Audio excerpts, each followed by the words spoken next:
नमस्कार, मैं हूं हरिशंकर व्यास। स्वागत है आपका बिहार विधानसभा चुनाव 2015 में। बिहार का चुनाव किसी को समझ में नहीं आ रहा है।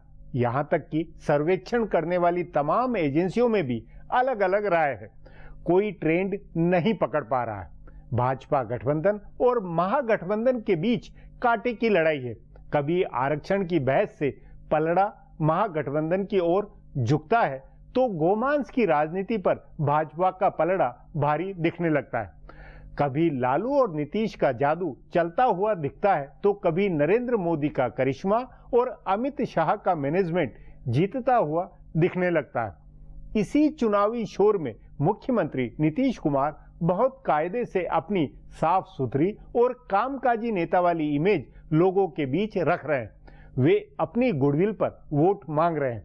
तमाम तरह के ध्रुवीकरण के हल्ले के बावजूद नीतीश कुमार की छवि ही महागठबंधन की पूंजी है।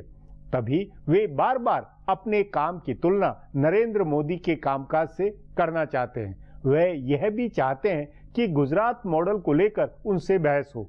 वे अपने बिहार मॉडल को गुजरात से बेहतर बता रहे हैं और इसके जरिए नरेंद्र मोदी को चुनौती दे रहे हैं। जनता दल यू के नेता नतीजों को लेकर भरोसे में हैं। उनका मानना है कि नीतीश कुमार की इमेज का जादू चल रहा है।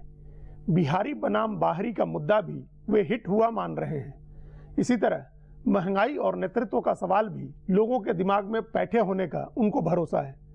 आरक्षण के मसले पर संघ प्रमुख मोहन भागवत का दिया बयान महागठबंधन के नेताओं को गेम चेंजर दिख रहा है। इस पर आज हमने जदयू के सांसद और पूर्व राजनयिक पवन कुमार वर्मा से बात की है। पवन वर्मा जी, अभी ऐसा लग रहा है कि बिहार का चुनाव किसी को समझ नहीं आ रहा है। 6-8 जो सर्वेक्षण आए हैं उनमें भी एक रूपता नहीं है। आमतौर पर ट्रेंड लोग भांप लेते हैं कि कोई एक पार्टी आगे बढ़ रही है, कोई एक पीछे है। इस बार अगर एक सर्वे आता है कि महागठबंधन आगे है तो तुरंत दूसरा आता है कि बीजेपी आगे। ऐसा लग रहा है कि जो सर्वे करने वाली एजेंसीज हैं, जितने राजनीतिक विश्लेषक हैं, किसी को कोई ट्रेंड समझ में नहीं आ रही है। आप यहाँ काफ़ी अरसे से कर रहे हैं, चुनाव को मैनेज भी कर रहे हैं, वॉर रूम भी देख रहे हैं।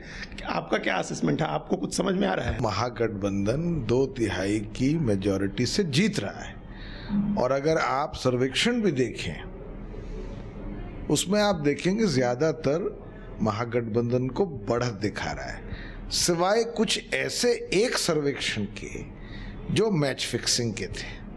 मैं नाम नहीं ले रहा हूं, जिनका यथार्थ से कोई रिश्ता ही नहीं था, किसी तरह आंकड़ों को तोड़ मरोड़ के पेश करने के अलावा।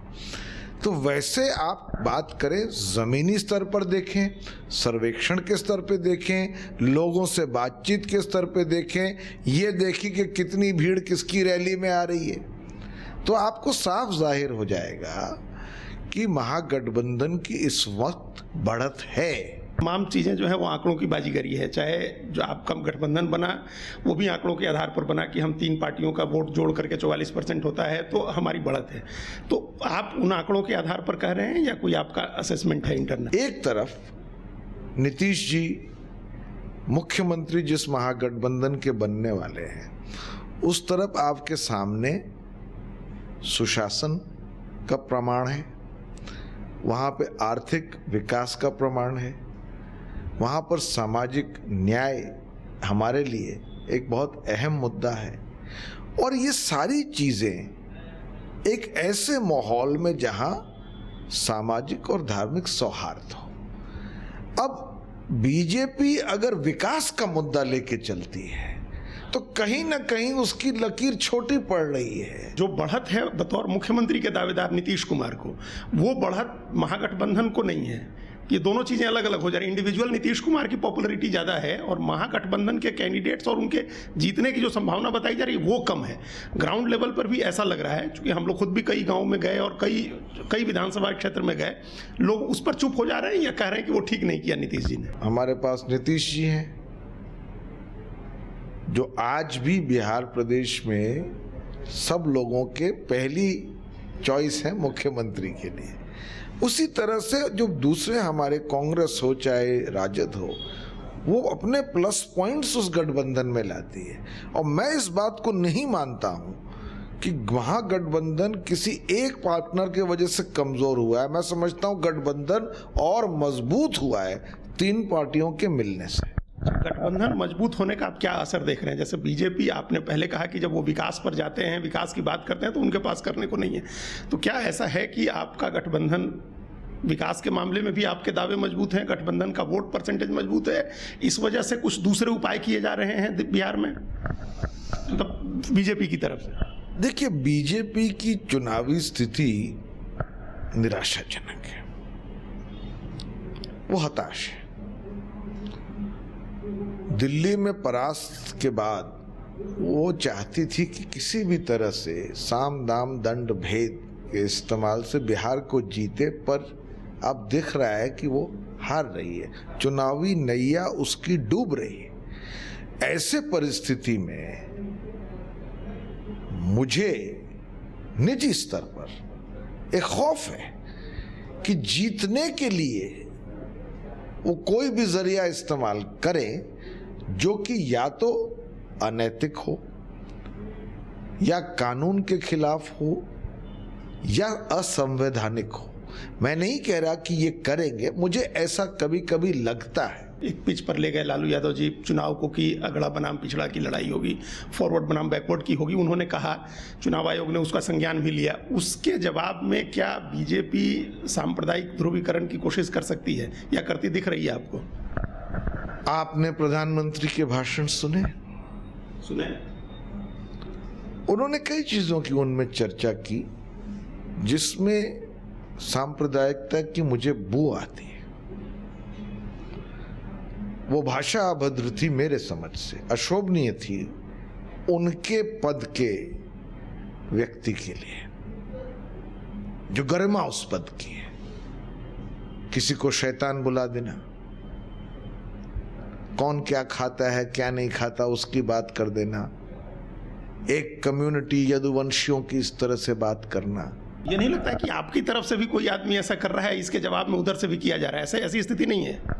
मुझे नहीं लगता कि लालू जी ने जो कहा था कि ये बैकवर्ड फॉरवर्ड लड़ाई अगड़ों और पिछड़ों की, वो उसका एक संदर्भ था।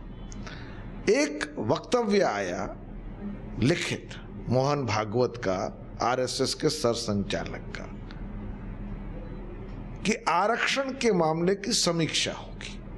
भारत में आरक्षण जो पिछड़े वर्ग के लोग हैं, जो सामाजिक और शैक्षणिक मापदंड से पिछड़े हैं, हमारे दलित, महादलित, अति पिछड़े, पिछड़े, आरक्षण एक जरिया है जहां टैलेंट, प्रतिभा और अवसर एक साथ आते हैं। अफर्मेटिव एक्शन हमारे संविधान का हिस्सा है, और भी बहुत से देश हैं जहां पे अफर्मेटिव एक्शन है। तो मोहन भागवत के इस वक्तव्य के जवाब में उन्होंने कहा कि ये तो हमारे पिछड़े वर्ग, जो हमारे दलित महादलित वर्ग हैं, उनके खिलाफ साजिश है, और बीजेपी की सफाई का कोई मायने नहीं है कि क्योंकि जब आरएसएस के सरसंचालक कुछ कह देते हैं तो बीजेपी की हैसियत क्या है उसको बदलने की? वो तो पत्थर की लकीर है। तो अब आप अंत में पवन जी बताइए कि उस आधार पर क्या हो रहा है पोलराइजेशन? ऐसा पिछड़ों का, आर्थिक रूप से, सामाजिक रूप से, शैक्षणिक रूप से पिछड़ों का महागठबंधन के पक्ष में कोई पोलराइजेशन आपको दिख रहा है, और क्या ऐसा दिख रहा है और वो आपकी जीत का आधार है? आप कभी कोई भी आकलन कर लीजिए, मूल्यांकन कर लीजिए, नीतीश कुमार को हर इलेक्शन में सब वर्गों से समर्थन मिला है। पर एक बात जरूर मैं आपसे कहूंगा कि बीजेपी के बारे में लोगों की सोच यह है कि कहीं ना कहीं वो अमीरों की पार्टी हो गई है,